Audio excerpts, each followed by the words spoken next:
How I got interested in learning.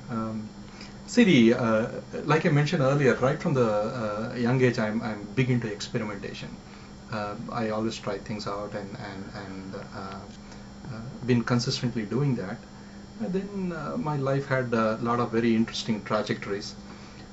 There was a couple of years back when my former employer, which was Cognizant, I was a chief learning officer there, wherein I was responsible for getting the people recruited productive. That's when I kind of saw the actual issue which is out there face to face when I was interfacing with the colleges and so on. And that gave me a big perspective into, and then I also saw people who come from, I had very interesting status, interesting data available. One of the pieces of data which I had, honestly, when we did the training, it's a 3-month training period. In the first month and a half, the people who scored the highest in our exit tests, which are, by the way, scientifically designed, are the people with non-IT background.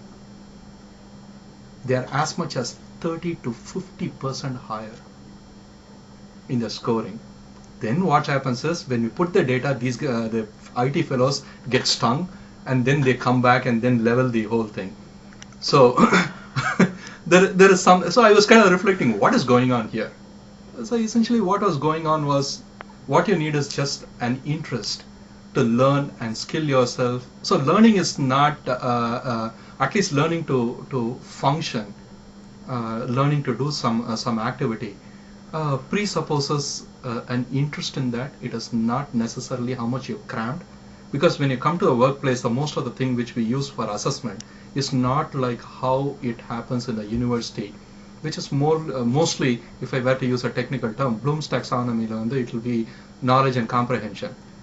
Whereas there is application, analysis, synthesis, which is what is required at the workplace.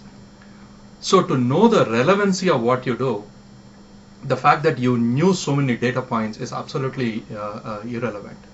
You got to know to look at that concept in real life terms. And what I found is, because in the college education, that is not big. When they come out, anybody is as good as anybody else.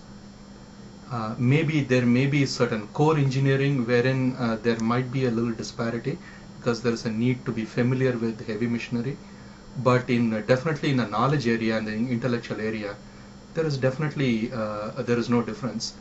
And that got me totally interested into setting this right.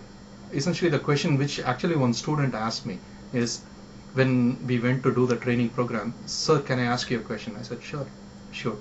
As long as it's not personal, you're okay to ask the question." Then he said, "We spent 4 years in the college, and you're saying that that's not good enough. You're going to make us useful in 3 months." I told him, "Ask me the question again 2 months from now." Okay, and I took down his name. If you don't, I'll remind you to ask me that.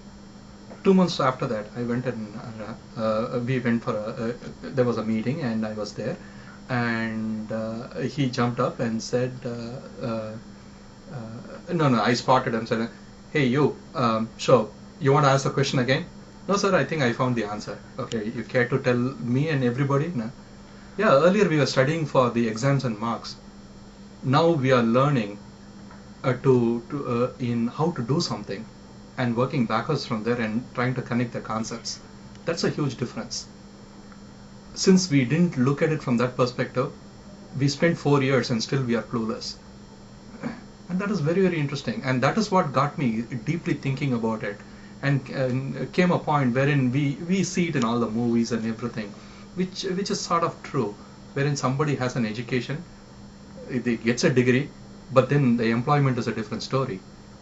When you look at it, what comes out is, hey, there's somebody with the economics graduation.